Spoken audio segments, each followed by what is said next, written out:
Заходи, заходи, заходи, быстрее, быстрее. Оп, оп, оп.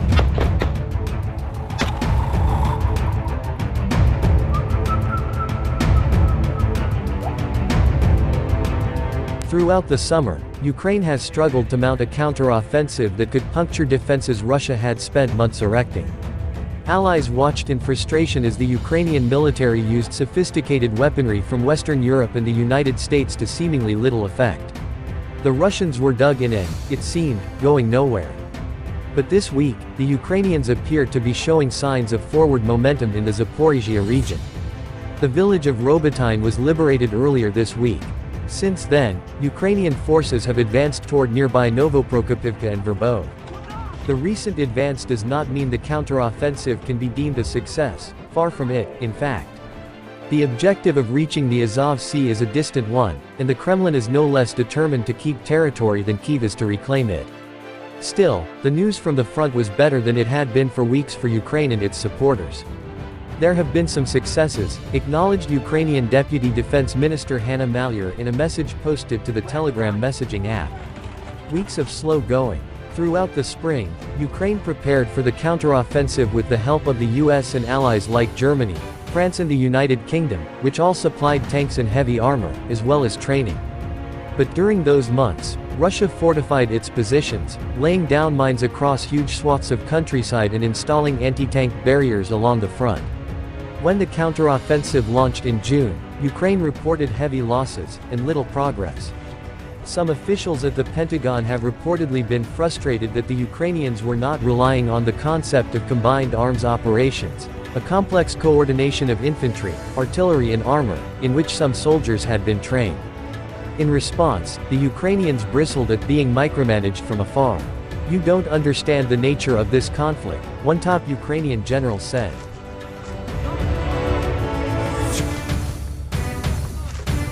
Gains in Zaporizhzhia. It is not entirely clear if the fighting around Novoprokopivka and Verbove has allowed the Ukrainians to fully or only partially penetrate the Russian defenses there. Contrary to the armchair experts, the Ukrainian armed forces have only approached the first line of enemy defense, read a Telegram post on an account purportedly belonging to the 46th Air Mobile Brigade, which is involved in the fighting in Zaporizhzhia. The fighting is not behind the occupiers' defense line, there is no need to hype this.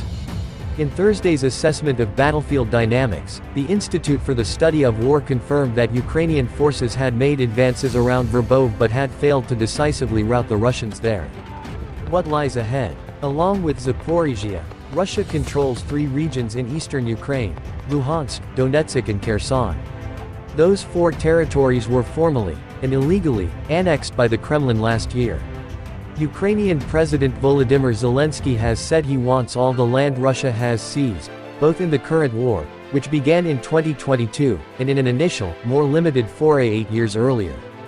To restore Ukraine's pre-2014 borders, however, Zelensky would have to reclaim the 4 annexed territories while also retaking the Crimean Peninsula. Few think the current counteroffensive will achieve such grand ambitions. But some believe that the Ukrainian forces have been underestimated. War does not proceed in a linear fashion, retired General David Petraeus and military scholar Frederick W. Kagan recently wrote in the Washington Post. Defenders can hold for a long time and then suddenly break, allowing an attacker to make rapid gains before the defense solidifies further to the rear. The Ukrainians aim to generate exactly this effect, and there is reason to think they can. Ukraine says troops breach Russian lines, heavier defenses lie ahead. Ukraine said on Friday its troops had broken through Russia's first line of defenses in several places, though they then encountered even more heavily fortified Russian positions. Deputy Defense Minister Hanna Maliar said Kyiv's troops, in a much-vaunted counteroffensive against Russian forces, were advancing in the Zaporizhzhia region. Washington also said on Friday that Kyiv had made notable progress on the southern front in the last 72 hours. There is an offensive in several directions and in certain areas. And in some places, in certain areas, this first line was broken through, Maliar told Ukrainian television. She added, however, that Kyiv's troops who have been battling to advance through heavily mined areas for almost 3 months had now run into major defensive Russian fortifications. "Our armed forces have to overcome a lot of obstacles in order to move forward," she said. Heavy fighting swept the villages around Bakhmut in eastern Ukraine, captured in May by Russian forces after months of battles, Malyer said, but added it was difficult to determine whether any advances had been made. In the course of a single day, positions between the two sides can change several times. The General Staff of Ukraine's armed forces in its evening report on Facebook said that Russian forces had made no headway in attempts to advance in 5 different sectors of the front, from Kupiansk in the northeast to different parts of Donetsk region. In Washington, White House National Security Council spokesman John Kirby said the United States had noted over the last 72 hours or so some notable progress by Ukrainian armed forces in that southern line of advance coming out of the Zaporizhzhia area.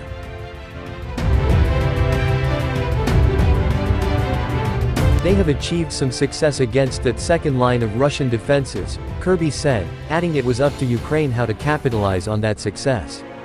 Ukraine's counteroffensive has not yet recaptured any major settlements, though it has retaken more than a dozen small villages. Last week it captured the village of Robotyne, beyond which lies Russian-occupied high ground, huge anti-tank ditches and lines of concrete fortifications visible from space. Russia already calls the Ukrainian push a failure. Kyiv says it has been advancing slowly on purpose to minimize losses, and that its task is more difficult because it lacks the air power that its Western allies take for granted. Kyiv bristled this week over news reports quoting unidentified U.S. officials complaining about its slow progress. Some fear the West's staunch support could begin to falter as colder and wetter weather further hampers progress on the battlefield later this year. Ukrainian President Volodymyr Zelensky is expected to attend the annual gathering of world leaders at the United Nations in New York this month and take part in a UN Security Council meeting on Ukraine, Albania's UN Ambassador Ferit Hoxha told reporters on Friday.